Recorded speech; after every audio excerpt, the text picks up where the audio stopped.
How's it going, homies? My name is Indy, and in this video I'm going to be doing a commentary of two 3v3 matches that I played on my Holy Pally. I haven't done one of these in a while, so bear with me, I might suck. I'll catch you guys in the video. Alright, so the comp that we're playing is WLP, Warrior Lock Pally, and we're fighting a WMP here. Now WMP is pretty damn good, but the idea that we're going to have is to try and go offensive really hard and just get dots on everyone, while the Warrior just wrecks on everyone. We're going to try to go on the healer, make with switches, and we start off on the Warrior because the Warrior was in the middle of the bridge. I'm staying in the back because I really do not want to try and move up and get polyed or possibly feared or anything like that. So yeah, I'm just kind of sitting and pushing up as my team pushes up ahead of me. Now I see the Siphon come down here, so I kick the second fear. It was risky because the first one could have got me, but it didn't. At this point, we're doing a lot of pressure with some offensive cooldowns up on the enemy mage, minor cooldowns here and there.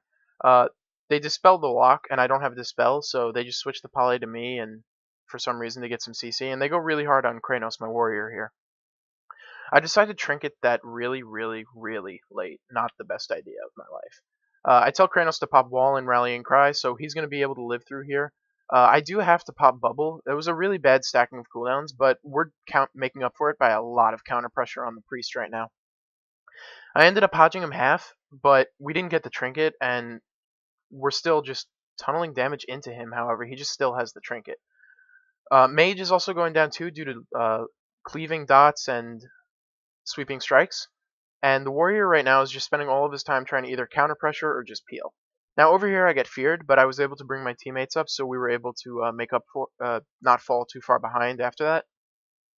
And now I go in for a half hodge on the priest. The priest trinkets it, is really low. He gets down to like 200 health right there, no exaggeration, and is able to pull himself slightly back up with doing some counter pressure on our lock. I wasn't able to dispel Kranos until like the last few seconds there, but I ended up getting the dispel, and they polyed me full rather.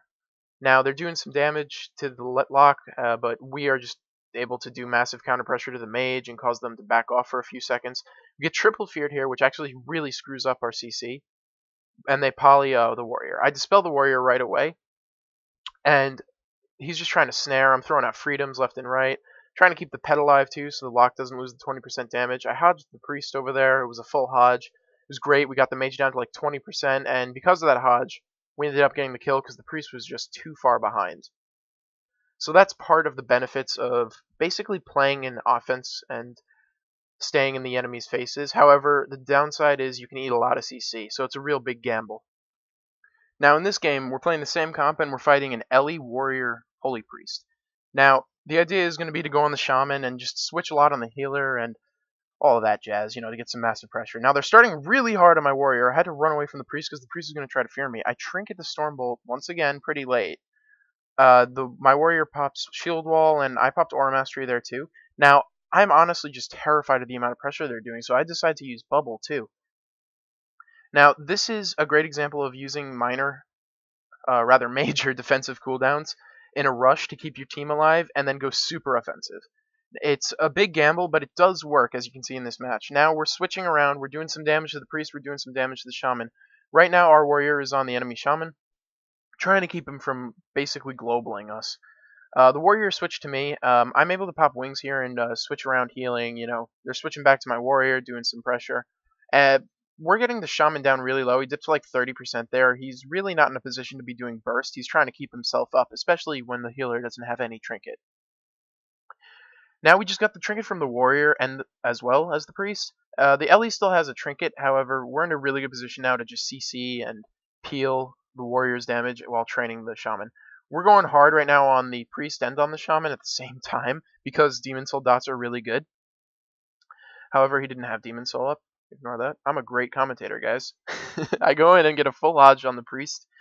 He's unable to trinket or anything, so now the shaman is just spamming healing surges on himself. I'm throwing freedoms and sacks out, trying to keep my team as high health as possible so they can just keep being offensive. And we just continue to ram the damage just down their throats. They're all at like less than half health now, and the warrior is sitting on the priest to stop him from healing and binding healing and all of that jazz. So the shaman is off healing, but the fact of the matter is it's just nowhere near as enough. I actually threw a denounce on the shaman to stop him from getting crit heals or anything like that. I'm sitting a full fear here. I'm not able to do anything about it really. And I believe the warrior is switching to me here. I get shockwaves rather, and I'm just sitting here gonna keep myself up without too much of an issue. And it actually lets my warlock just free cast for a while, and my warrior just do whatever he wants. However, he does get hexed. I kicked the divine him here. I sacrificed getting half feared, but it was worth it because I kicked him. And right now is when it all just falls apart for them.